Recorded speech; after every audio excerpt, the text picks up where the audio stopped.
Hey, good evening and a happy Sunday to you.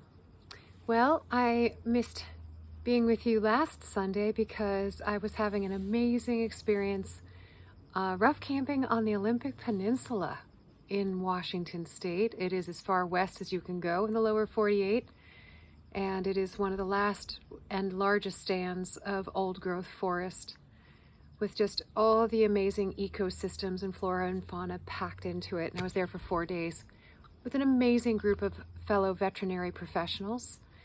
It was really a beautiful, beautiful opportunity to be outside, to smell and hear and see all of the beautiful things that come with being in that space, particularly in the summertime.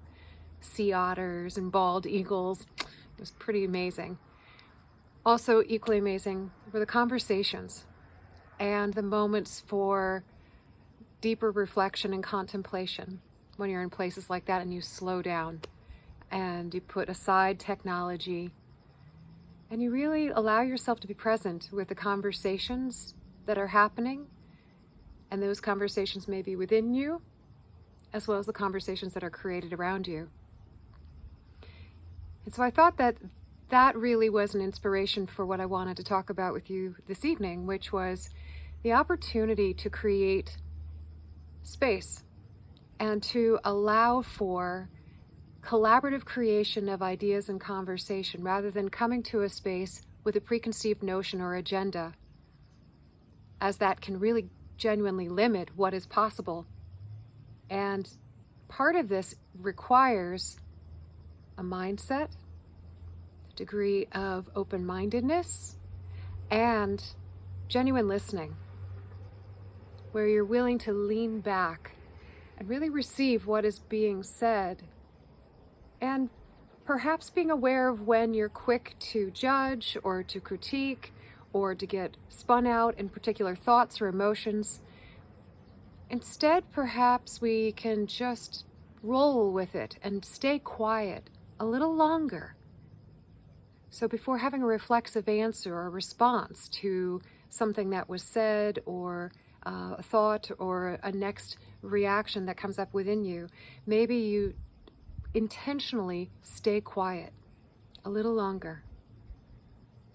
In that space, it may give somebody else the opportunity to say something that adds a nuance to what maybe your thinking was.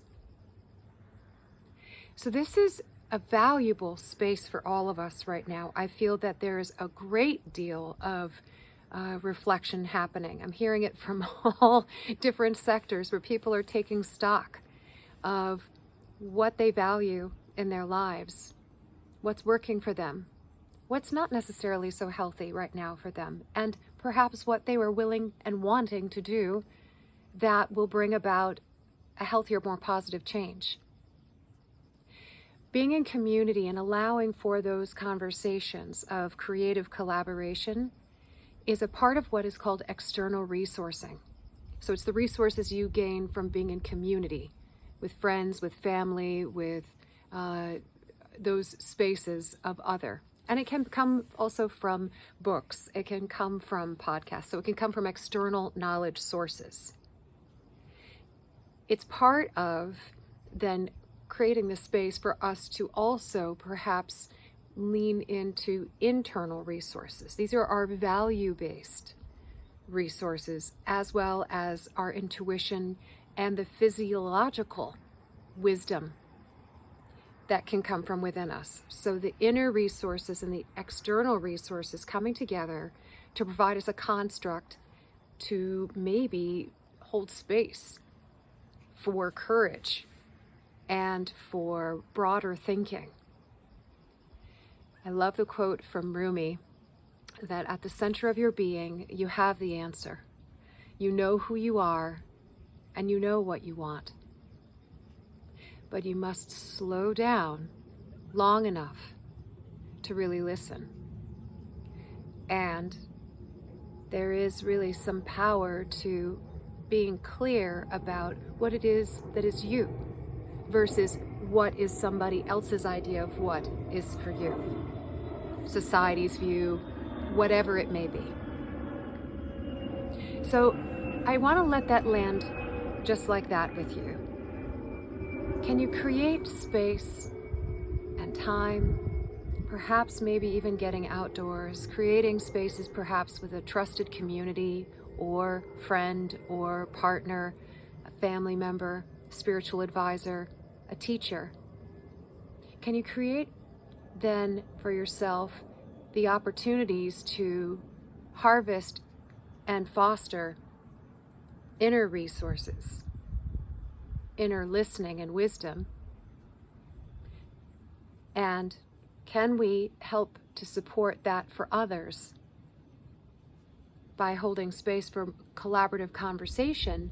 And from that, we also learn and get a little more clarity about what is true for ourselves and what we feel called to do.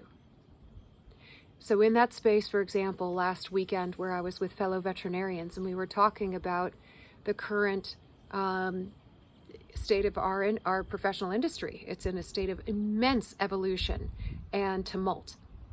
And we're not the only profession that is going through this. But in this, I was so deeply inspired and energized by the conversations of individual courage and hope and positivity. We weren't playing small. We weren't dismissing the facts. There are some really significant, hard things happening, and we see the suffering and the challenges. However, we're not standing down. So, for you, what is it that perhaps you want to lean into? Who are you? And what is it that you want? Inner resourcing, external resourcing, deep listening to yourself and to your collaborative community. With that, I wish you then a week of inspiration, of growing optimism, and of courage. Lean in. These are challenging times, but they're also the opportunity to grow and evolve and maybe to become then a little bit closer to who we were meant to be. Namaste to you. Have a beautiful week. Next time.